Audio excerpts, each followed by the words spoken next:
YSR Congress party Machilipatnam parliament అభ్యర్థిగా రాష్ట్ర ముఖ్యమంత్రి మరియు వైఎస్ఆర్ కాంగ్రెస్ పార్టీ అధ్యక్షులు డాక్టర్ సింహాద్రి చంద్రశేఖర్ గారిని నిర్ణయించడం జరిగింది. డాక్టర్ సింహాద్రి చంద్రశేఖర్ గారు ప్రముఖ క్యాన్సర్ సర్జన్. ఆయన వారు అంటే మచిలీపట్నానికి వారికి ఉన్నటువంటి సంబంధం. వారి తండ్రి గారు కూడా అవనిగడ్డకి 3 పర్యాయాలు శాసనసభ్యుడిగా సింహాద్రి సత్యనారాయణ గారు అని చెప్పని 1985, 89, 94 ఈ 3 టర్ములు కూడా డాక్టర్ సింహాద్రి చంద్రశేఖర్ గారి తండ్రి గారు సింహాద్రి సత్యనారాయణ గారు శాసనసభ్యులుగా, అలాగే 10 సంవత్సరాలు ఆంధ్రప్రదేశ్ రాష్ట్ర అవిభాజ్య రాష్ట్ర మంత్రిగా ఎన్టీ రామారావు గారితోనూ తర్వాత కూడా ఆయన మంత్రిగా పనిచేయడం జరిగింది. అలాగే వీరు మచిలీపట్నంలో జన్మించి స్కూల్ విద్య అంతా కూడా అంటే పాఠశాల విద్య అంతా కూడా అవనిగడ్డలోను, అట్లాగే ఇంటర్మీడియట్ విద్య మచిలీపట్నం నేషనల్ కాలేజీలో కూడా ఇంటర్మీడియట్ మచిలీపట్నంలో చదువుకుని తర్వాత వైద్య విద్యను అభ్యసించి సర్జన్గా, ఆ తర్వాత క్యాన్సర్ సర్జన్గా 1988వ సంవత్సరం నుంచి కూడా ఆయన క్యాన్సర్ వైద్య నిపుణుడిగా సేవలు ప్రారంభించి ఇప్పటికి దాదాపుగా 35 సంవత్సరాల నుంచి ఆంధ్రప్రదేశ్ తెలంగాణ మాత్రమే కాకుండా సౌత్ ఇండియాలోనే పేరుగాంచినటువంటి ఆంకాలజీ సర్జన్గా ఎంతోమందికి సేవలు అందించడం. రెండవది ఆయన వారి తండ్రి గారు ఎన్టీ రామారావు గారితో సహచరుడిగా ఉన్నప్పటికీ కూడా క్యాన్సర్ వైద్య నిపుణుడిగా ఎల్లలు లేనటువంటి సేవలు అందించడం. మేమందరం కూడా కాంగ్రెస్ కుటుంబాల నుంచి వచ్చిన వాళ్ళం, కానీ మా ఊరు నుంచి ఏ పేషెంట్ ఉన్నా వారికి ఫోన్ చేసి రెఫర్ చేయటం. వారు అంతే మాతో ఎక్కడో కూడా వీళ్ళ పార్టీ వేరు, వీళ్ళు కాంగ్రెస్ పార్టీ, కానీ మా నాన్నగారు తెలుగుదేశం కాబట్టి అనే ఇంత కూడా మాకు అనుమానం అనేది లేకుండా వెంటనే కాల్ రిసీవ్ చేసుకోవడం, లేదా థియేటర్లో ఉంటే వెంటనే థియేటర్ నుంచి బయటకు వచ్చిన తర్వాత ఫోన్ చేయటం. ఏంటి నాని ఫోన్ చేసావు సార్, మా ఊరు నుంచి పేషెంట్ వస్తున్నారు, రేపు పంపించమంటారు. పంపించి తప్పకుండా చూసి మళ్ళీ వెంటనే పేషెంట్ని చూసి ఫోన్ చేయటం. ఇక మీ పేషెంట్కి ఈ రకమైనటువంటి పరిస్థితులు ఉన్నాయి, ఇలా చేద్దాం లేదా ఆరోగ్యశ్రీలో పెడదాం. ఇట్లా ఎల్లలు లేనటువంటి ఈ పార్టీ ఆ పార్టీ అనేటువంటి సరిహద్దులు లేకుండా ఆయన సుమారుగా 35 సంవత్సరాలు అవిరళ సేవ అందించారు.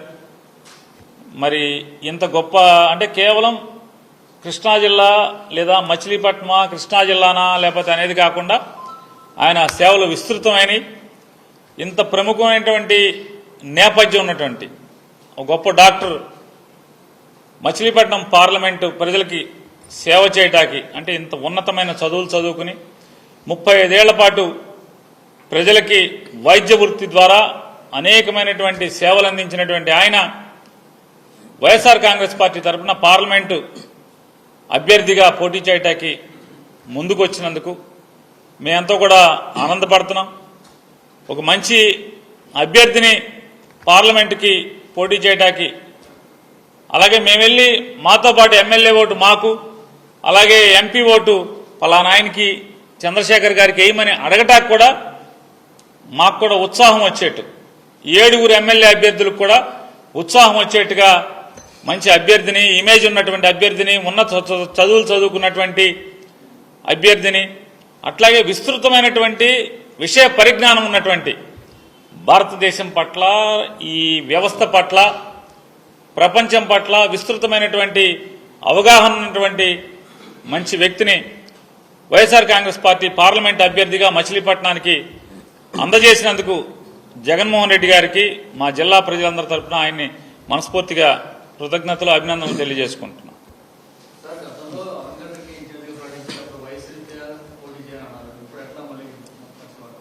వయసు రీత్యా మీతో చెప్పారా? ఏమని?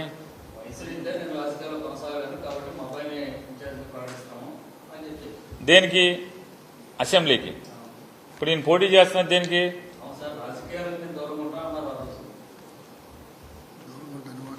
రాజకీయాలకు దూరంగా ఉంటాననేది మీరు ఊహించుకుంటే ఎవడేం చేయలేడు. ఆయన పార్లమెంట్కి ఈరోజు జగన్మోహన్ రెడ్డి గారు అలా కాదన్నా నీ సేవలు కావాలి ఈ రాష్ట్రానికి, ఈ నియోజకవర్గం ద్వారా ఈ రాష్ట్రానికి నీ సేవలు కావాలని చెప్పని జగన్మోహన్ రెడ్డి గారు వారిని కూర్చోబెట్టి మాట్లాడారు. నీ అంత ఇమేజ్, ఇంత గొప్ప పేరు ప్రఖ్యాతులు ఉన్నటువంటి వ్యక్తి రాజకీయాల్లోకి రావటం వల్ల రాజకీయాల మీద పోను మనుషులు విలువలు లేకుండా ప్రవర్తిస్తున్నటువంటి ప్రస్తుత పరిస్థితుల్లో కేవలం అధికారమే కాంక్షగా, పదవి మాత్రమే కాంక్షగా ఇవాళ మనుషుల్ని అటుదూక చూసేటువంటి ఈ పరిస్థితుల్లో నీలాంటి నిబద్ధత ఉన్నటువంటి వ్యక్తి నాకు అవసరం అని చెప్పని జగన్మోహన్ రెడ్డి గారు కోరిన కోరిక మీదట సరే అయితే నేనే పార్లమెంట్కి వస్తానని చెప్పి ఆయన చెప్పిన విషయాన్ని మీకు తెలియజేస్తున్నాను. దానికి అంటే మీరందరూ ఎట్లా ఉందంటే మీ పరిస్థితులు ఎందుకు వచ్చారు, ఈయన ఇంత మంచి అభ్యర్థిని ఎందుకు పెట్టారన్నటువంటి మీరు బాధపడితే ఎట్లాగా, అవతల తరపున కూడా మీరే బాధపడితే ఎట్లాగా? నేను చెప్పాను, వారి నోటితో వారు మాట్లాడతారు. మీరు ఆ రోజున అసెంబ్లీ స్థానానికి అడిగినప్పుడు ఈ పార్టీ ఆదేశాల మేరకు నేను ఇలా పార్లమెంట్కి అయితే నువ్వు సరిపోతావన్నా అని అన్నారు. అందుకని అసెంబ్లీకి వదులుగాని పార్లమెంట్కి కంటెస్ట్ చేయమని సీఎం గారు చెప్పారు. దాని నుంచే కంటెస్ట్ చేస్తున్నాను.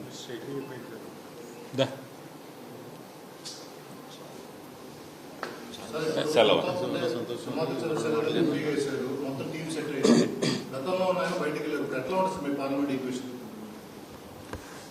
గతంలో ఆయన ఎవరు ఎక్కడి నుంచి వచ్చాడు ఇవన్నీ మేము పరిగణలో తీసుకోవాలా. జగన్మోహన్ రెడ్డి గారు పెట్టాడు, జగన్ గారు ఇమేజ్ మీదే గెలిచారు. గతం ఎవరు ఎక్కడి నుంచి వచ్చారు, మా ఊరు కాదా, ఏం చదువుకున్నారు, డాక్టర్ గారా యాక్టర్ గారా అని మేమేం చూడాల. ఆ రోజు జగన్ గారు పంపించారు, జగన్ గారు బొమ్మ పెట్టాం, జగన్ గారు బొమ్మ పెట్టుకునే 7 ఎమ్మెల్యేలు పార్లమెంట్ సభ్యుడు గెలిచాం. కాబట్టి ఎవడ కర్మాడు అనుభవిస్తాడు. ఇవాళ ఒక మంచి డాక్టర్ని జగన్మోహన్ రెడ్డి గారు పెట్టారు, ఆ డాక్టర్ గారిని తీసుకుని జగన్ గారు బొమ్మ పెట్టుకుని 7 అసెంబ్లీ ఎమ్మెల్యేలు అట్లాగే పార్లమెంట్ సభ్యుడు గెలిచి మళ్లీ వస్తాం. నేను ఈ ఎంపీకి అవకాశం ఇచ్చినందుకు జగన్మోహన్ రెడ్డి గారికి ధన్యవాదాలు చెప్తున్నాను. ఏంటంటే ఇంతకాలం చాలా కాలం నుంచి ఈ రాజకీయాలలో అలవాటు ఉంది, అంతేగాని ప్రత్యక్ష రాజకీయాలు ఎప్పుడు చేయలేదు నేను. తర్వాత ఏంటంటే ఇంతవరకు ఈ రోగులకు కానీ మా ఊరు ప్రజలకు కానీ సేవ చేయటమే. ఈసారి ప్రత్యక్ష రాజకీయాల్లో ఉండాలన్నాను అని అన్నారు. ఆయన పిలిచి అడిగిన దానికి సమ్మతం చెప్పి ఈ రోజున తీసుకోవడం జరిగిందండి.